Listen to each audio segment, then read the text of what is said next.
Broadcasting from Jerusalem, Democrats claim they have their smoking gun. Republicans try to storm a secret Democratic hearing, and Congresspeople prove they know nothing about the newfangled interwebs. I'm Ben Shapiro. This is The Ben Shapiro Show.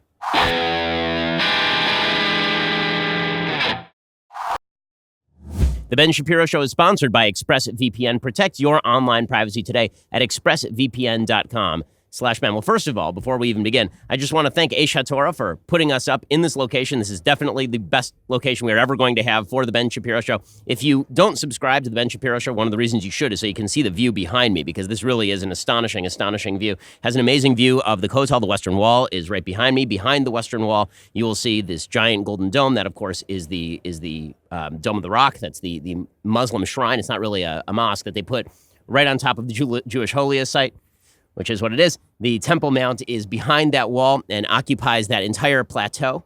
We walked over there a little bit earlier this week, and then we're kicked off for the crime of mumbling prayers, which apparently is not allowed formally in Israel because of the Islamic Waqf. We wanted to avoid all conflict.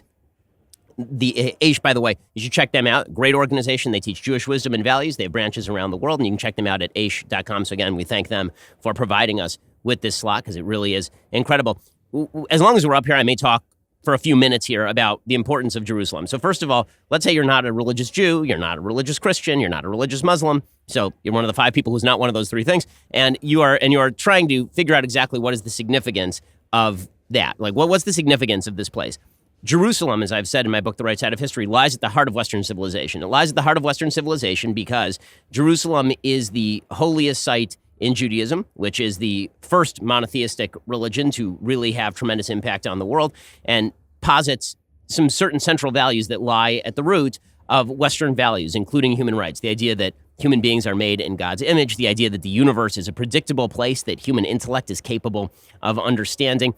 All of that is deeply important stuff. The reason that this particular site is very important is because underneath, according to Jewish thought, underneath the Dome of the Rock over there, where the Holy of Holies used to stand in the Beit HaMikdash in the temple, is the rock where a bunch of things happen. It's the rock where Abraham, according to the Bible, was about to sacrifice Isaac. It's also the rock where Jacob, when he was promised the land, had his dream with the ladder going up to heaven. It's a deeply important place in Jewish spirituality. And again, Jewish spirituality lies at the root of Christian spirituality. It lies at the root of Muslim spirituality. They're all based on the same book in the original. And Jerusalem is holy to all of those religions for this specific purpose. Now, to talk for a second about sort of the history and geography of Jerusalem, beyond the obvious value of understanding the heritage of your thought. And that really is important, whether you are secular or whether you're religious. I was joking before. Obviously, there are a lot of secular people around the West, and that's fine. You can be a perfectly moral person and be secular. But it is obvious that you do have to understand the roots of where your own values come from. And those values do spring from both Athens, the idea of Greek thought and rationality, and from Jerusalem, this idea of faith-based, you have to take it on assumption, truths about the universe that are then reasoned out through human reason, and this tug and pull between revelation and reason, between faith-based assumptions that you must make about the universe in order to create a civilization and human reason. That's what built the West. To talk about the geography for just a second, you can't really see off to my left. That would be Ir David. If you could see off to my left, what you would see is that down the hill is the actual site of the Kingdom of David. So Old Jerusalem, which surrounds us here on my right, is actually a much later invention, historically speaking. Ir David is the stuff that's 3,500 years old, 4,000 years old, depending, going all the way back. That is now being uncovered. It's now being unearthed by archaeologists. Old Jerusalem was built much later. You can see that the Kotel, the Western Wall, which is by many thought to be the holiest site in Judaism, that's not true. The Temple Mount is the holiest site in Judaism. The Western Wall was actually a retaining wall for the actual platform upon which the temple stood.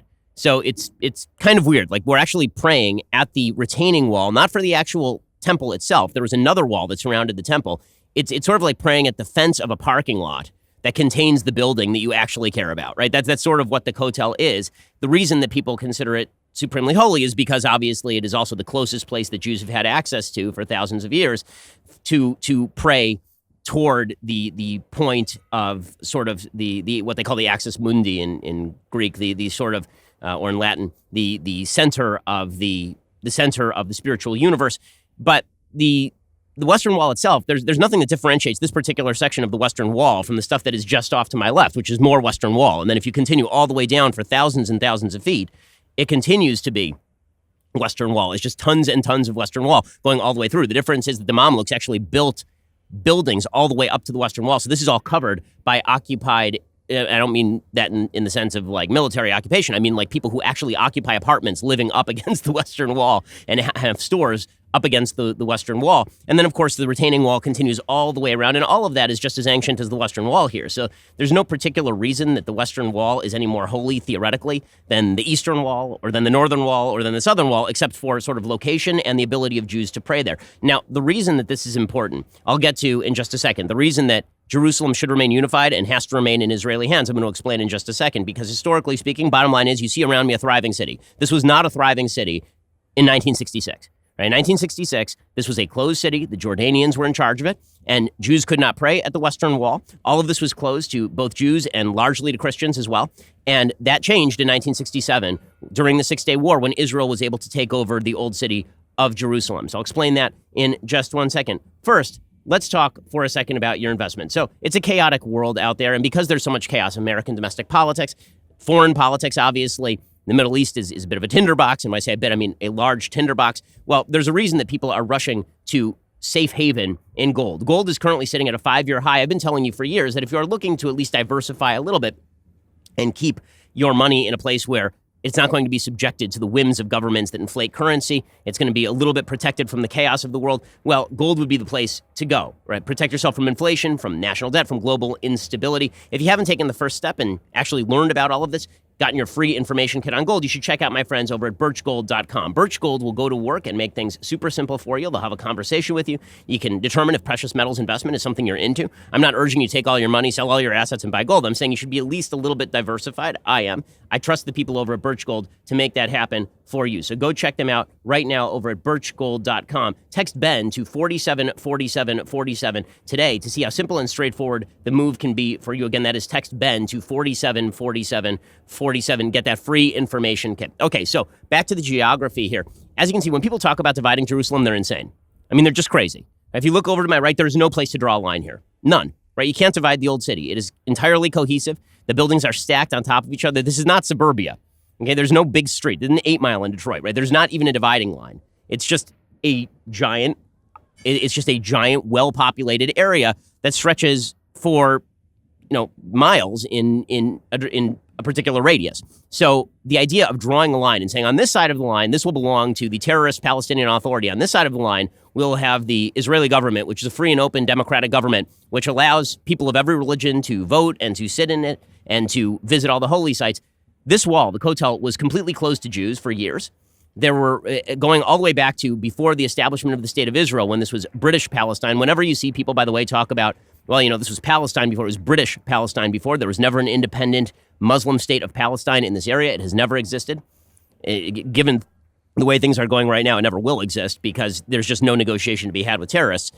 The bottom line is that Jews were largely barred from all of the holy sites. In 1967, Israel begs the Jordanians to stay out of the Six-Day War. The Jordanians refuse. They attack Israel. Israel fights back, and they push the Jordanians entirely out of the area, leading to the very famous statement by a member of the Israeli military, Har Habayit Biyadenu, that the Temple Mount is in our hands. And this has been Israeli territory ever since, as it always should have been, and as it will remain, because the fact is that there is no dividing line that can be drawn in Jerusalem. Whenever anybody says East Jerusalem is the Palestinian capital, what they're really talking about is towns that are located just outside of Jerusalem. They're not talking about like taking this house right here and saying this is now Palestinian Authority territory.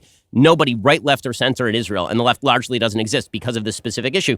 Nobody is actually going to buy into the idea of taking razor wire and then dropping it right across the center of the old city of Jerusalem. It's unthinkable. It's unworkable. There was razor wire around the old city of Jerusalem when the Jordanians ran it until 1967. It was a complete disaster area. People were not granted access. Again, if you're a Christian and you want to visit holy sites, you need Israel to be in charge of this area. If you're a Jew, you certainly need Israel to be in charge of this area because Jews have been forbidden to pray at their holy sites for hundreds of years, in many cases, relegated to specific days they could visit the Western Wall. There were riots if Jews would visit these places. Even now, there's still vestiges of this in how Israel controls the Temple Mount, in the sense that Israel still makes itself subject to the whims of the Islamic Waqf. So, as I learned earlier this week when I visited the Temple Mount, if you go up there and you mumble some prayers, there is a chance that you're going to get booted from the Temple Mount for the great sin of praying in Hebrew, right? If I went up there and I prayed in Arabic, then I could walk directly up to the Dome of the Rock. I could just hang out in there all day. I mean, people literally do that. In fact, you can establish a school. There's a school on the northern side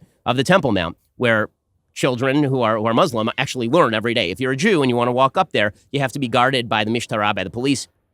And if you commit the terrible sin of praying up there, then perhaps you will be booted. It depends sort of how the police feel that day. If it starts to get really, really bad, but that is more a vestige of sort of Jewish-Muslim relations pre-1967 than it is what exists in Israel currently. So, in other words, there are more restrictions on Jews praying in Jerusalem than there are on Muslims praying in Jerusalem, in Israeli Jerusalem. So that gives you a little bit of the context in which we sit. If you're just looking at the geography, and that's Mount Scopus all the way in the background. This is the Temple Mount behind me. You can see the Dome of the Rock. You can see the Western Wall slightly below me.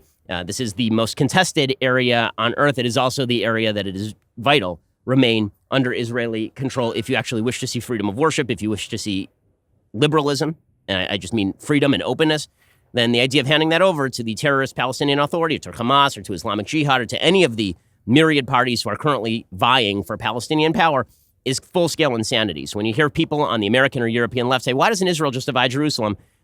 Think about the idea of taking a terrorist and giving them half your house and not moving out. I mean, that is what you are talking about right here. It is just unworkable in every possible scenario. Even the left in Israel has now acknowledged that the city of Jerusalem is not going to be divided. As I said before, when they talk about dividing Jerusalem, they're really talking about like the very, very outskirts that are largely Arab areas. You know, over to my left, you see some Arab towns. You know, everything in Israel is very, very close together because Israel is not a very large country. But I think it's important to actually see it and be here. And if you can't see it, at least take a look at that picture and imagine the idea of a giant wall, a Berlin Wall going up, you know, maybe a quarter mile to my right here. Great idea. Great. If by great idea, I mean terrible idea. Okay, now to the news of the day. So let's jump into the news of the day in just one moment. First, let's talk about stamps. I know. You don't want to drive to the post office. Who wants to drive to the post office? A great place, right? Post office, do a lot of great things for you, but you have to take all your packages, you schlep them to the post office, you wait in line for years on end, and then finally when you get up to the front, you have to take more time working with some. Instead, you know what you could do? You could go to stamps.com and just do it all from home. Stamps.com brings all the amazing services of the U.S. Post Office directly to your computer. Whether you're a small office sending invoices or an online seller shipping out products, even a warehouse sending thousands of packages a day, Stamps.com can handle it all with ease. Simply use your computer to print official U.S. postage 24/7 for any letter, any package, any class of mail, anywhere you want to send it. Once your mail is ready, just hand it to your mail carrier or drop it in a mailbox. It is indeed that simple. Stamps.com is a no-brainer. I mean, it really is going to make your business easier. We use it at Daily Wire. I use it at home at the Shapiro compound in the United States. Right now, my listeners get a special offer that includes a 4-week trial plus free postage and digital scale, no long-term commitment. Just go to stamps.com, click on the microphone at the top of the homepage, and type in Shapiro. That is stamps.com, and enter Shapiro for that special deal. Okay, so now to the news of the day. So the president of the United States continues to be under fire over everything Ukraine related. The media are trying to push back the timeline. So to understand what is happening right here, you have to understand that President Trump basically suspended aid to Ukraine in the aftermath of the election of Ukraine's newly elected leader, Vladimir Zelensky. And the Ukrainians were not formally informed of this. They started to get sort of first indications that the United States was holding back the aid apparently in mid-August. Now, the media are touting that as an obvious example of the quid pro quo. So all of this is an outgrowth of we have to back up for a second. All of this is an outgrowth of the testimony by Ambassador Bill Taylor, who testified in front of the House Oversight Committee, the Intel Committee, yesterday. And in his testimony, he suggested that he had worked with a bevy of Trump officials and that everybody sort of understood that President Trump wanted Ukraine to announce investigations and that the aid would be withheld if the investigations were not undertaken. Now, the question is, were those investigations motivated by an attempt to get Joe Biden, or were they motivated by an attempt to, quote unquote, fight corruption? The answer probably is somewhere in the middle. Okay, and when I say somewhere in the middle, I don't even really mean like get Joe Biden, fight corruption. And it really is that President Trump You have to think of President Trump's character. Do you think that President Trump for the last couple of years has been deploying Rudy Giuliani in a specific effort to suss out Joe Biden and find dirt on Joe Biden and go get Joe Biden, and this was just the last step of that? Or was Rudy Giuliani in Ukraine because President Trump was really ticked about all of the talk about Russian interference in the 2016 election? He had heard these wild rumors that Ukraine had Hillary's server. He kept hearing that Ukraine had worked with Hillary Clinton to dig up dirt on him and Paul Manafort. That part happens to be true, as reported by Politico. And so in his head, when he heard Ukrainian corruption, all of this melds into one giant ball of mush. And then he was like, I'm going to send Rudy over there to investigate all of that, and I want Ukraine to go along with all of it. I want Ukraine to simply do what I want them to do, and I'm going to withhold aid until they do that. Now, is that to Trump's political benefit? Is that specifically about Trump, or is that about a legitimate U.S. interest in finding out what exactly happened in Ukraine in 2016? Now, if you say that it's both, well, then you're in Democrat territory, because the fact is that for 2.5 years, we investigated Russian interference in the 2016 election. That was in the U.S. interest, right? We do need to find out if foreign countries are interfering in the election. Was it to Democratic political benefit? Of course. Is that impeachable behavior on the part of Democrats? No, it's not. Well, if Trump does the same thing with regard to Ukraine, in other words, if Trump has bad information that Ukraine was interfering in the 2016 election and that Ukraine was attempting to target him and that Ukraine, for some odd reason, has Hillary Clinton's server, and he says, I want to investigate every single bit of that. I want all of that investigated. Is that in his political interest? Sure. Is that in the interest of the United States? Well, yeah, actually, in the same way that it was in the interest of the United States to investigate Russian interference in the American election. So it's hard to see how you can have it both ways, that the Trump-Russia investigation was totally legit, above board, and decent, but Trump investigating Ukrainian interference in 2016 was absolutely terrible, quid pro quo, solely about Trump, quote-unquote, getting his political enemies. See, I think that people are sort of assuming a level of mens rea and intent that just never applies to Trump. I just don't think Trump thinks this way. What is your evidence that Trump really thinks ahead and thinks step by step in logical fashion toward his end goal? Has this ever happened with President Trump ever? No, he's a bundle of reactions. And so he's reacting to people telling him things. He's very angry at Ukraine. He's vindictive about Ukraine. He's been told a lot of stuff by the InfoWars crowd. And so he sends over Rudy Giuliani. He says, Rudy, I want you to go investigate. Rudy is whispering in his ear, there's bad stuff happening in Ukraine. And Trump's like, well, get to the bottom of it. And we're going to withhold aid until they do.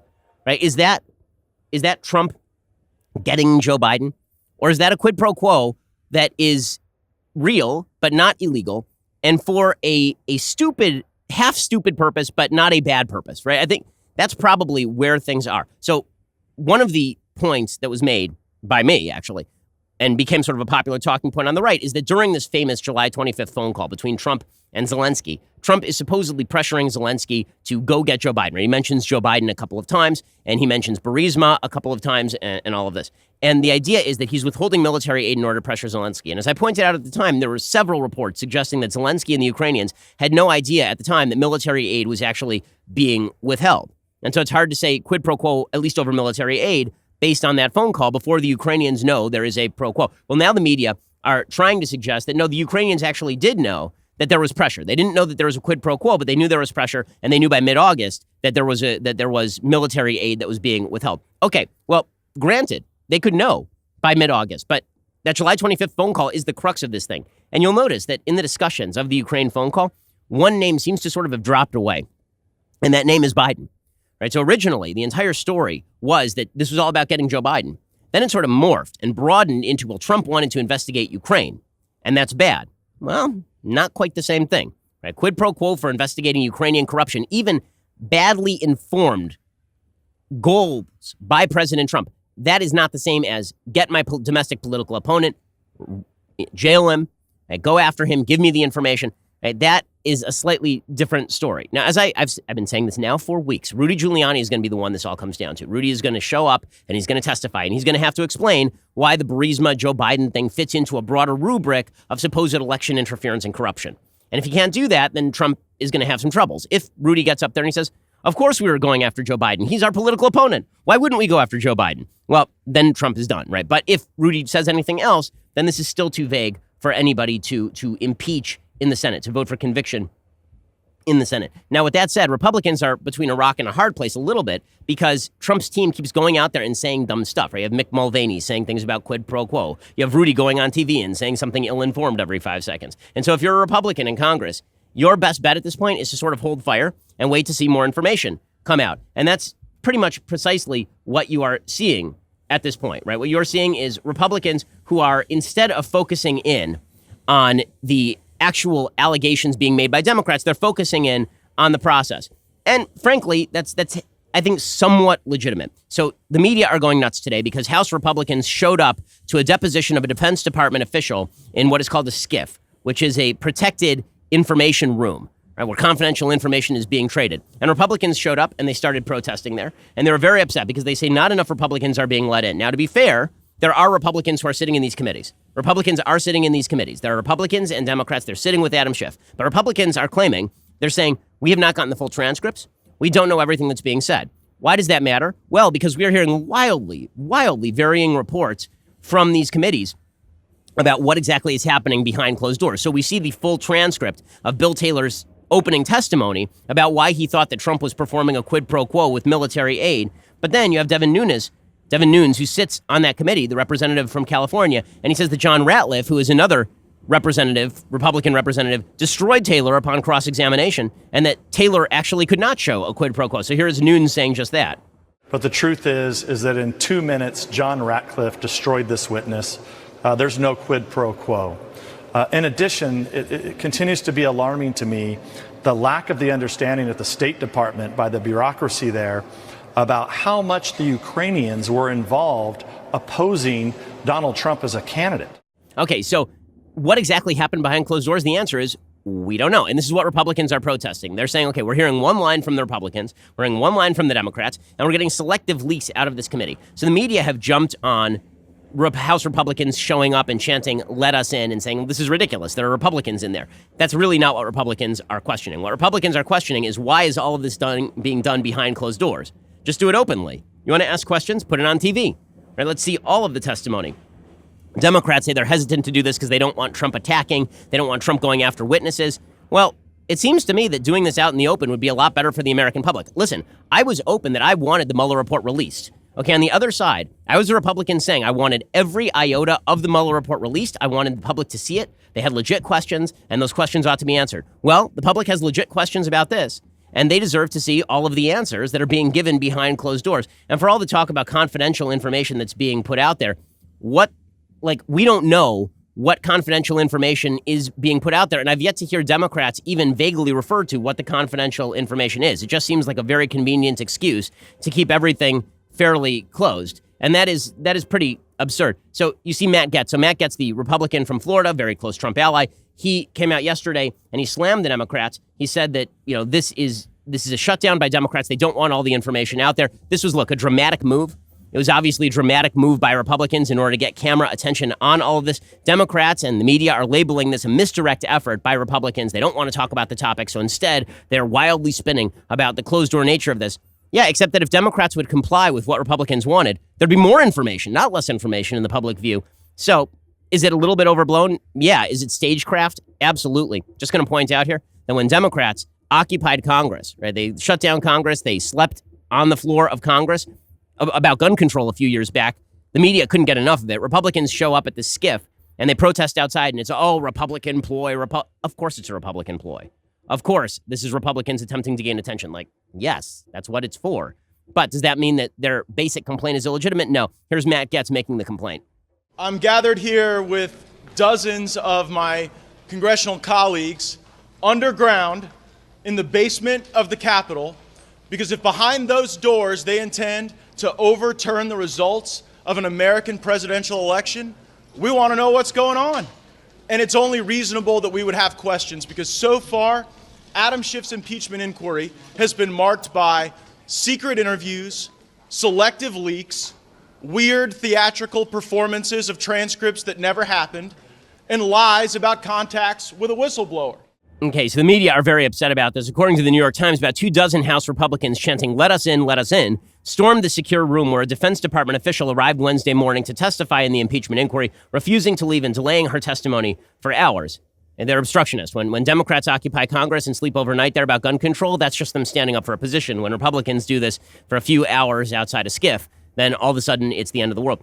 The lawmakers, most of whom do not sit on the committees conducting the inquiry and are therefore not entitled to attend its hearings, said they were protesting the closed-door nature of the proceedings, which have been open to members of both parties on the committees. That's the key, on the committees. And when it comes to the leaks have been incredibly selective. Adam Schiff has been very leaky. Adam Schiff is not somebody you trust to run this investigation. Running this in public view makes a fair bit of sense. The fact that people are sort of protesting, like if you are in the media, wouldn't you want more information in the public view? Why are you very upset at Republicans for calling for more information in the public view? Republicans are hammering Democrats, according to the New York Times, for limiting attendance at the hearings to members of the Intelligence, Judiciary, and Foreign Affairs Committees. It is common practice for sensitive congressional investigations to be conducted in closed hearings, at least in their preliminary stages. House Republicans did just that when they controlled the chamber and opened an inquiry into the 2012 attack on the U.S. Embassy in Benghazi, Libya. Yeah, the difference was they hadn't announced it was an impeachment inquiry, had they? Right? They hadn't come out and said this is an impeachment inquiry. They said that we're looking into the issue. If you wanted to do your preliminary work without announcing an impeachment inquiry, Nancy Pelosi, Republicans wouldn't have a lot to complain about. But you announced this is now an impeachment inquiry, which means that it should be done out in the open. Democrats say they plan to hold open hearings after the committee's finished deposing witnesses. They intend to make public complete transcripts of witness testimony after they've been reviewed for classified material. So we will see if that's true. If that's true, then these complaints are basically a bunch of nonsense. If it is not true, then Democrats are holding this stuff back for purposes of selective leaking. Democrats are looking to take the impeachment probe public, apparently, as soon as mid-November. According to the Washington Post, they say over the past 3 weeks, a parade of current and former Trump administration officials have testified behind closed doors, providing House investigators with a compelling narrative of President Trump's campaign to extract political favors from Ukrainian officials. But some Democrats are feeling pressure to advance public hearings in the hopes of avoiding further disruptions, which, of course, is exactly what they should do. Republicans were very passionate about all of this. Some of this is performative for President Trump. Some of this is performative for the camera. Steve Scalise, the representative from Louisiana, said sort of the same thing. He said, this sort of stuff was commonplace in the Soviet Union. Okay, it's over the top. It just is. But we'll see, look, if Democrats continue not to release any information, then maybe it's not over the top. Here's Steve Scalise. What is Adam Schiff trying to hide? I think that's a question so many people have, so many of my colleagues have, so many people in the press should have, is through those hidden closed doors over there, Adam Schiff is trying to impeach a president of the United States behind closed doors, literally trying to overturn the results of the 2016 election a year before Americans get to go to the polls to decide who's going to be the president. And frankly, it should be the people of this country who decide who's going to be the president, not Nancy Pelosi and not Adam Schiff in secret behind closed doors. Okay, so Democrats are certainly feeling the pressure to go ahead and open the doors, which is a good thing. Now, there is an amazing story from the New York Times today about President Trump. It's called Trump's War on the Deep State Turns Against Him. They say the impeachment inquiry is in some ways the culmination of a battle between the president and the government institutions he distrusted and disparaged. He's the president of the United States. It is not the job of the institutions he oversees to undermine his presidency. Okay, that's not the way this is supposed to work. Trump's whole complaint about the deep state, I was always under the impression that was overwrought, but it's hard to say it's overwrought when the New York Times is out there bragging about the so-called deep state going after Trump. That's not something that you want from the executive branch. You can see why President Trump is very upset about all of this. Now, two things can be true at once. It can be true that there are real open questions as to what happened in this whole Ukrainian investigation. It can also be true that the Democrats are partisan hacks, and the only reason they care about this is they want Trump out. It can also be true that the deep state stuff now appears to be a lot more real than it did just a few weeks ago. So all these things can simultaneously be true all the way through. One thing that is not helpful, obviously, is the president of the United States excoriating Republicans who disagree with him as quote-unquote human scum. Like, if you're looking for supporters, this is probably not the way to do this. He's presumably referring here to Bill Taylor, who was a Trump appointee, right? It was the Trump administration who wanted Bill Taylor involved in Ukraine. Trump says he has never met him. Yeah, but you asked him to be there, dude. Like, either you run your administration or you don't. Trump tweeted out, the never-Trumper Republicans, though on respirators with not many left, are in certain ways worse and more dangerous for our country than the do-nothing Democrats. Watch out for them. They are human scum. I mean, you might want to reserve that language for ISIS. Like, if we're going to go human scum, Bill Taylor, the ambassador that you picked for Ukraine, probably it's a little bit much. He said, never Trumper Republican John Bellinger represents never Trumper diplomat Bill Taylor, who I don't know, in testimony before Congress. Do nothing Democrats allow Republicans. Zero representation, zero due process, zero transparency. Does anyone think this is fair? Even though there was no quid pro quo, I'm sure they would like to try. Worse than Dems. It would be really great if the people within the Trump administration, all well-meaning and good, I hope, could stop hiring never Trumpers, who are worse than the do-nothing Democrats. Nothing good will ever come from them. So President Trump is attributing all of this to bias. Now, does the bias against Trump exist? Of course. Are there people in the so-called deep state who despise Trump? Of course, that's true. Do we know exactly what Trump did with Ukraine? No. Are there legit questions to be asked about Rudy Giuliani? Sure. Are Democrats partisan hacks? Sure. So if you can make sense out of that, you're a better person than I. You know, all of this is sort of a miasma of gross, and it's sort of mutual poo-flinging at this point. Democrats suggesting Trump is obviously corrupt, not totally obvious, but there are questions. Trump suggesting that Democrats are obviously partisan. That's obviously true. Republicans suggesting Democrats are doing all this behind closed doors. That is also true right now. It's all a bit of a mess. And by a bit of a mess, I mean a very, very large scale mess. Now, meanwhile, the Democratic side of the aisle is a similar mess. The Democratic side of the aisle is a similar mess. And we'll get to that in just 1 second. First, we must talk about your legal business. Okay, when you start a business, it's really challenging. And one of the lead costs that you have when you form your business is legal, right? You're going to spend a lot of money on lawyers.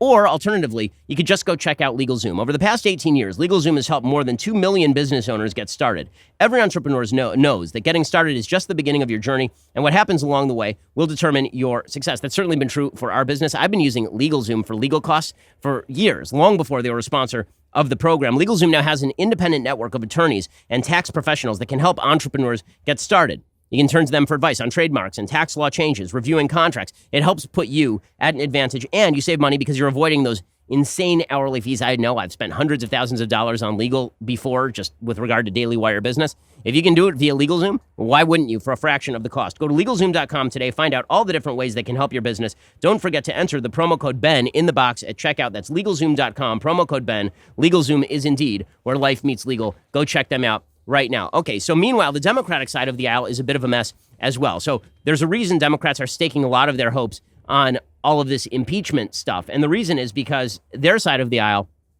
is a complete and utter mess as well. And so what you are starting to see, there's a poll, a CNN poll, that showed, shockingly, that Joe Biden is now popping back up in the polling. Why? Because it turns out that as people get a second look at Elizabeth Warren, they're not really loving what they see. CNN reports that Biden now has the support of 34% of Democratic and Democratic-leaning registered voters. That is his best showing in CNN polling since just after his campaign's formal launch on April 25th. So it looked like Elizabeth Warren was popping up into the lead. And now, according to that CNN poll and several other polls, Biden actually seems to be regaining the lead and widening it. Why? Because he's just default Democrat, right? He's a dead guy who's running as a Democrat. He's not even a sentient creature at this point, Joe Biden. He's sort of wandering around bloviating, and nobody knows what he thinks because he doesn't know what he thinks.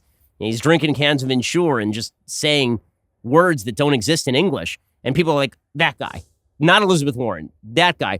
Elizabeth Warren of Massachusetts and Bernie Sanders of Vermont, according to CNN, are about even for second, 19% and 16% behind them. Mayor Pete Buttigieg and Senator Kamala Harris of California each have 6% support. Amy Klobuchar and Beto stuck at 3% each. What's happening? Well, Biden's rise, according to CNN, is coming from a consolidation of support among his core backers who are taking a look at other candidates and then returning to him. That polling data was collected from October 17th to 20th during the Hunter Biden news cycle. So people are still seeing him as default Democrat, which is very good news for him. And again, the reason for that, the Democratic field is terrible. It's a terrible, terrible field, right? Biden's basic pitch is that he is Barack Obama part 3. So Biden came out yesterday and he says, really, if you like everything about the economy, you should credit me with that. Here is Joe Biden, basically, again, being default Democrat. He is weekend at Bernie's. They stapled the wig on his head and they're just wheeling him around on that gurney. And here he is talking about how Trump inherited the strong economy from him. Right now, under the Republican and the Trump plan, we only reward wealth. You know, Donald Trump inherited a strong economy from Barack and me. Things were beginning to really move. And just like everything else he's inherited, he's in the midst of squandering it. Okay, so there is Joe Biden making his very lackluster pitch, but that lackluster pitch is certainly better than Elizabeth Warren, as you will see in just one moment. First, let me talk about safety and security. So as you know, when I'm in the United States, I have 24/7 security. Safety is really important to me. I get an awful lot of threats, unfortunately, and that is why I rely on Ring. And when I'm away from home, like everyone knows, right now I'm away from home, correct? Right? I mean, I'm overlooking Jerusalem. I don't live here. Well, that means that when somebody rings my doorbell in LA, I know who it is because it pops up on my phone. I can pick up, I can see who it is, I can talk to them, I can call the cops if I need to. Ring's mission is to make neighborhoods safer. You might already know about their smart video doorbells and cameras that protect millions of people everywhere. Ring helps you stay connected to your home anywhere in the world. So if there's a package delivery or a surprise visitor, you get an alert, you'll be able to see, hear, and speak to them all from your phone. It definitely makes me feel safer, makes my wife feel safer as well. Now, as a subscriber, you have a special offer on a Ring welcome kit available right now at ring.com/Ben. The kit includes the Ring Video Doorbell 2 and a Chime Pro. That's what you need to start building that ring of security around your home today. Go to ring.com/Ben. Again, that is ring.com/Ben. Additional terms may apply. I rely on Ring for safety, and as someone who cares about safety, trust me, you're going to want Ring on your house as well. Check them out at ring.com/Ben. Again, that's ring.com/Ben. Okay, more on the 2020 Democratic presidential race, which is not quite the Elizabeth Warren walkover that people were predicting just a couple of weeks ago in the aftermath of the latest round of debates. First, you're going to have to go over to Daily Wire and subscribe. We have all sorts of goodies for you over there, including our brand new Sunday special. This week's Sunday special features Preet Bharara. Now, to be fair to Preet, we recorded this before some of the newest impeachment stuff. So we talked a lot about Mueller. We talked a lot about President Trump and legality. We talked about his role as an district attorney in Southern District of New York and the role of prosecutors. I think it's really fascinating. You're going to want to go check that out. Here's a little bit of what that sounded like. If you're a federal judge and you piss off the president, he tweets at you and you get to keep your job for the rest of your life. If you're a U.S. attorney and you piss off the president, you get a podcast. So it's quite a different way of going about it. It's really fascinating. You're going to want to go check it out. And you can get that early. You can get that on Saturdays. It's the Sunday special. You get it early if you're a subscriber over at Daily Wire. Also, the Daily Wire's long-awaited app is finally here, and it really is first rate. If you're a subscriber, you can access all of our content, including articles, shows, and more straight from the app. All Access subscribers actually get our new and exclusive discussion features. You can interact directly with me, right? We do these Q&As online. They're really a lot of fun. The app is available on Apple and Android, so download today, become a subscriber, come join the fun. It really is terrific. Go subscribe over at dailywire.com for $99 a year. You get the magical tumbler, which we brought with us. This is the most holy place this tumbler has ever been. So you can go check that out for $99 a year. We really appreciate it. We're the largest, fastest growing conservative podcast and radio show in the nation.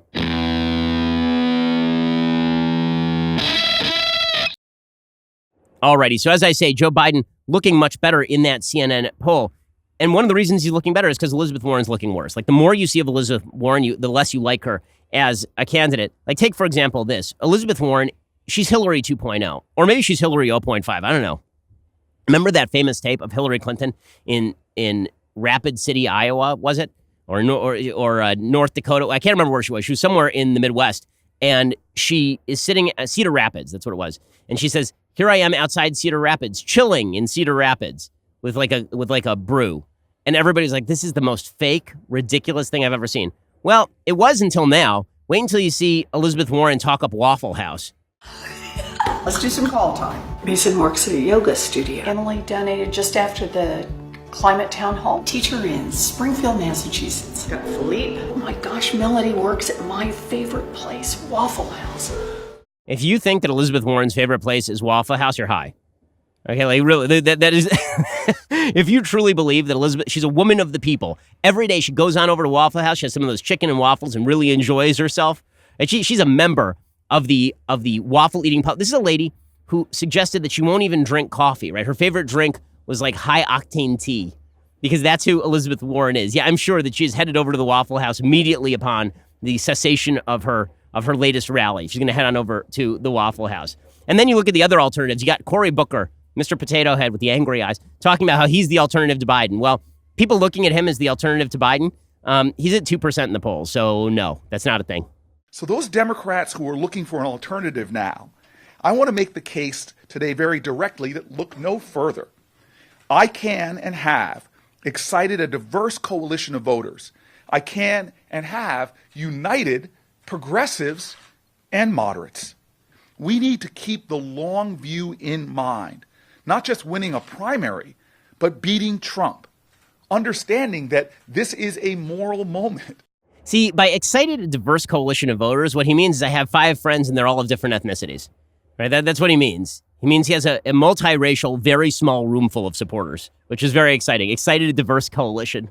I love that. It's a pretty spectacular euphemism. Like these campaigns are not connecting with the heart of America right now. Now, this is why President Trump really needs to cut out the shenanigans, because the fact is that so long as he remains top of the headlines, Democrats are going to benefit. I mean, the polls right now on impeachment are not good for President Trump, but this Democratic field is extremely weak.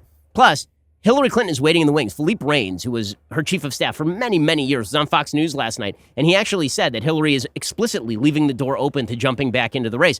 And if you're Hillary, as I've been saying now for a week, you got to think to yourself, like, why not? You think that Joe Biden's it, guys? Like, not Hillary, not this Hillary. The country needs some Hillary.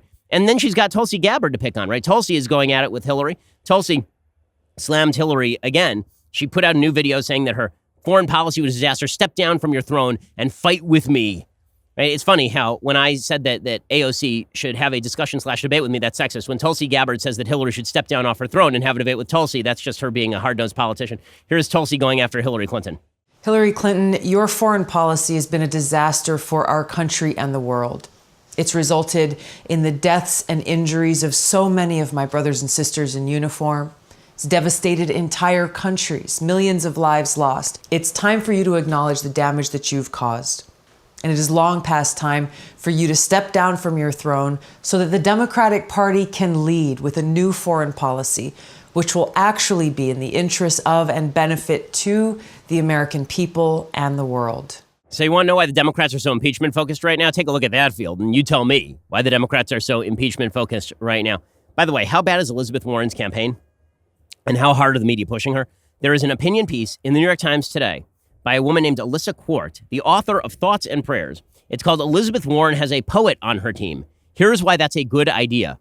And the entire thing is about why you need more poets in politics. It says, I don't even know how to pronounce this name, so I'm just going to butcher it.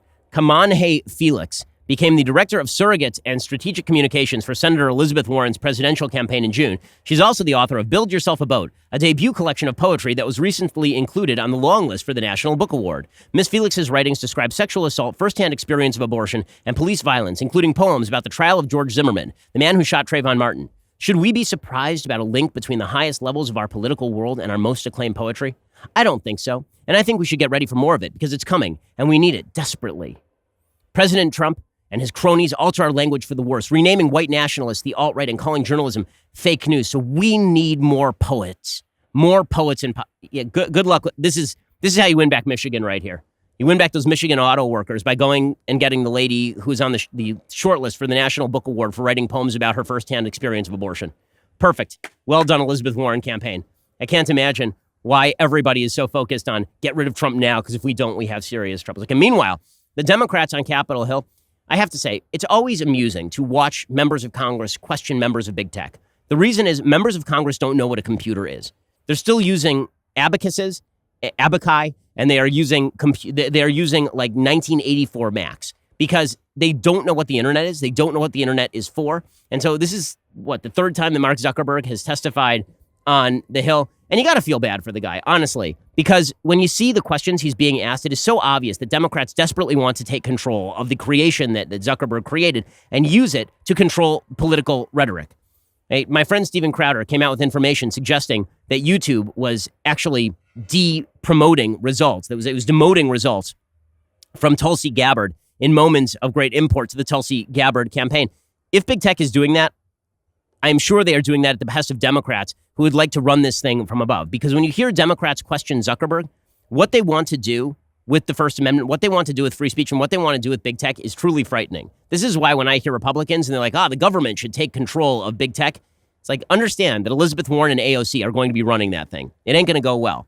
Like, take this example. So AOC is she's been a horror show in these questioning sessions. She used to be good because she had a guy named Saikat Chakrabarti who was allegedly writing all of her questions. He's gone. So now she's writing her own questions. And that's sort of like letting actors on set write their own lines, which is just a huge, huge mistake. Here is AOC questioning Mark Zuckerberg, asking why Mark Zuckerberg would even do business with the Daily Caller, which, of course, is a conservative publication. She says the Daily Caller has ties to white supremacists. Why would you even allow Daily Caller on your platform, basically? Can you explain why you've named the Daily Caller, a publication well documented with ties to white supremacists, as an official fact checker for Facebook? Congresswoman, sure. We actually don't appoint the independent fact checkers. They go through an independent organization called the Independent Fact Checking Network that has a rigorous standard for who they allow to serve as a fact checker. So you would say that white supremacist tied publications meet a rigorous standard for fact checking? And Zuckerberg's like, what are you? Is that English? Was that last question English? Like, it is true, by the way. They have an actual process by which they deem somebody a fact checker on Facebook. And as for the quote unquote ties to white supremacy, I assume that she's referring to a couple of low-level writers for the Daily Caller who ended up being fired after old Facebook posts came out from like 10 years ago or 5 years ago or whatever it was. The Daily Caller does not have documented ties to white supremacist groups. That's insane. That's insane. That's like saying that James Hodgkinson, who was the mass shooter of Republican Congresspeople, was a member of the Bernie campaign, and therefore Bernie has ties to mass shootings. Like, that's just bizarre and crazy. But this is, Democrats want control of the methods of dissemination of information. They made that perfectly clear to Zuckerberg. Like, what do they understand what Facebook is for? So they were attacking Zuckerberg over Facebook, and they were attacking Zuckerberg over the creation of Libra, which is basically a Bitcoin thing, right? And Bitcoin, in my opinion, is generally a good. I like the idea of people being able to barter and exchange using a currency that is not under the control of a centralized government. I don't like the idea that the United States government can simply devalue their currency whenever they please. It's bizarre to me. So all these Congresspeople were attacking Libra and they were attacking Facebook, but doing so in like the weirdest possible way, in the most bizarre possible way. So take, for example, do we have this clip of Maxine Waters talking about misinformation? So Maxine Waters questioned Zuckerberg, and she asked specifically about whether Zuckerberg was putting out misinformation. And AOC did the same thing. Like, well, are you willing to put out campaign ads that have overt lies in them? And Zuckerberg's like, well, not if they're suppressing votes, right? I mean, that has an actual impact, but it's not our job to evaluate for our readers true and false coming from prominent politicians. That's their job. Like, more information is better. And Maxine Waters can't handle it because Maxine Waters is not a logical human being. Facebook itself actually does not fact check. What we do is we have feedback that people in our community don't want to see viral hoaxes or kind of widespread. So let me be clear. You do no fact checking on any ads. Is that correct? Chairwoman, what we do is we work with a set of independent fact checkers who... Somebody fact checks on ads. You contract with someone to do that. Is that right? Chairwoman, yes. And tell me, who is it that they fact checked on? I mean, she's just saying nonsensical questions.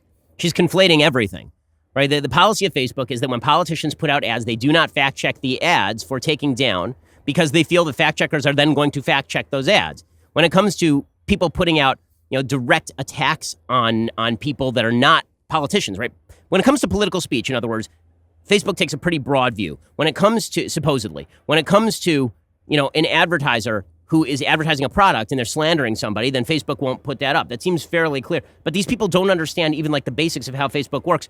Why? Because they've just decided that big tech is the bad guy unless they can control big tech. Like, listen to what they actually want. Here's some of the those were the more intelligent questions, believe it or not. You ready for this one? Here's Al Green, Representative Al Green, I believe he's from New York, asking how many LGBT people work on the Bitcoin Libra. Like, what?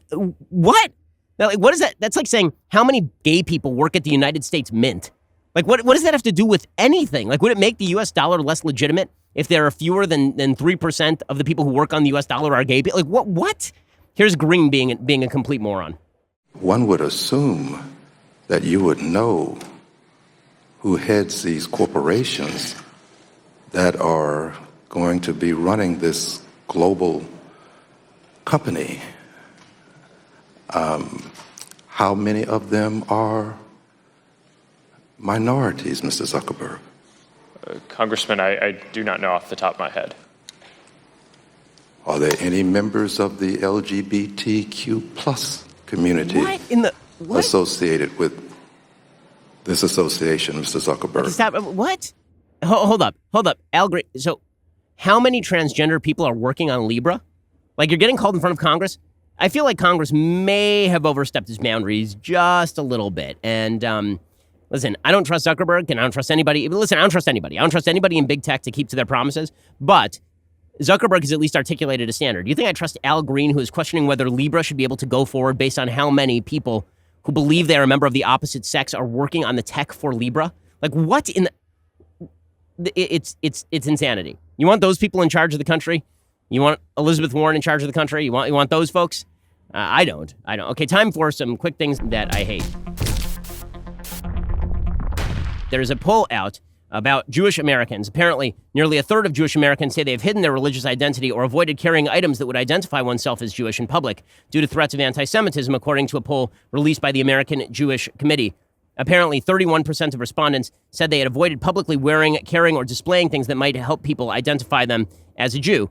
I mean, frankly, look, I wear a kippah everywhere. In the United States, I feel very, very safe as a Jew. There are certain areas where if I'm walking around, I'm probably going to wear a baseball cap because I feel like they're less safe for Jews. That is not any great shock. And that is why, among other reasons, Jerusalem, where we are broadcasting from, matters. And the fact is that anti-Semitism is a deep part of world thought. The fact is that Jew hatred tends to crop up incredibly regularly. We are not yet 2 generations removed from the Holocaust. The fact is that anti-Semitism crops up everywhere from Williamsburg, New York, to the halls of white supremacists in Washington state. Like, this is a real thing. And that's why a state of Israel that defends Jews, that is a place where Jews can go if things get rough, is a very, very important thing. I will also point out that I'm quite amused by Ilhan Omar, who's an overt anti-Semite. I mean, Ilhan Omar hates Jews. She hates the state of Israel, which are not quite the same thing, but tend to be heavily related. Not everybody who is anti-Israel is anti-Semitic, but everybody who's anti-Semitic is anti-Israel. I've yet to meet an anti-Semite who's really, really pro-Israel. It just is not a thing that exists. In any case, Ilhan Omar had a piece today called "Sanctions Are Part of a Failed Foreign Policy Playbook. Stop Relying on Them." And she made the case that the United States should not put sanctions on Turkey, even though Turkey ran roughshod over the Kurds. The United States should not involve itself in sanctions. She says, in so much of our foreign policy, we rely on muscle memory and a limited toolbox to decide the best course of action. Too often, sanctions regimes are ill-considered, incoherent, and counterproductive. Except for the Jews, right? Ilhan Omar is totally fine with everybody on earth, including states, boycotting the Jewish state, the only democracy in the Middle East. But if you suggest that you're going to put economic sanctions on Islamic dictatorship in Turkey that just bombed the living daylights out of the Kurds, that Ilhan Omar is very much against that. That is she also says we should not have sanctions on Venezuela, where people have been relegated to eating their household pets because everybody is starving in Venezuela thanks to socialism. She says that we should not put sanctions on Venezuela or Iran. She says we should not have sanctions on Iran either. She says that sanctions have simultaneously strengthened the Iranian regime's credibility at home and united human rights activists and the Iran leadership in opposition to the strategy. If you're a human rights activist and you're very, very pro-Iran in their fight against the sanctions, you're not very much of a human rights activist. But so just to get this straight, no sanctions on Venezuela, no sanctions on Iran, no sanctions on Turkey, divestment, boycott, and sanctions against Israel, right? The last letter of BDS is sanctions. So she wants sanctions on the Jews, but nobody else. But don't worry, guys. Anti-Semitism is totally dead. There's no reason for the state of Israel to exist. Jews don't need any place to live because they're well accepted everywhere, obviously. I mean, look, Ilhan Omar is just against sanctions. She doesn't like sanctions for anybody except people who wear funny hats and have names ending in like Baumanstein. And that's not because she hates those people. It's just because those people happen to be really greedy and money grubbing. And because they're so mean to people of other religions. I mean, let's be straight about this, right? They're hypnotizing the world. But anti-Semitism is totally dead, which is why Israel should give up sovereignty over Jerusalem and basically just, move off into the mist of history. Israel is no longer necessary, say the anti-Semites who also hate Jews. Perfect. Thank you, Ilhan Omar. Really appreciate it. Okay, you know what? We've done enough things that I hate today. One more quick thing that I hate. So the media, President Trump's lawyer is defending President Trump today because President Trump is trying to defend himself against attempts to go after his tax returns. Well, attorneys for President Trump said that if President Trump shot someone in the middle of Fifth Avenue, New York authorities could not punish him while he's in office. That's what the president's lawyers argued. And this was treated as a grand revelation. How could you possibly say that if Trump murdered someone on Fifth Avenue, he couldn't be prosecuted? Literally everybody believes this. Okay, this is well-established well-established jurisprudence in the United States. The president of the United States is not subject to state criminal sanctions while he is in office. If Trump were to shoot somebody on Fifth Avenue, he would have to be impeached. Why? Because what you don't want is 50 state attorney generals prosecuting the president of the United States while he is in office, which is exactly what would happen. But this is being treated as a great revelation by the media because the media obviously have a dog in this particular fight. Okay, we'll be back here tomorrow from a less beautiful location. Otherwise, you can join us a little bit later today for 2 additional hours from this beautiful location. I'm Ben Shapiro. This is The Ben Shapiro Show. The Ben Shapiro Show is produced by Robert Sterling, directed by Mike Joyner, executive producer Jeremy Boring, senior producer Jonathan Hay. Our supervising producer is Mathis Glover, and our technical producer is Austin Stevens. Assistant director Pavel Wydowski, edited by Adam Sayevitz. Audio is mixed by Mike Coromina. Hair and makeup is by Jesua Olvera.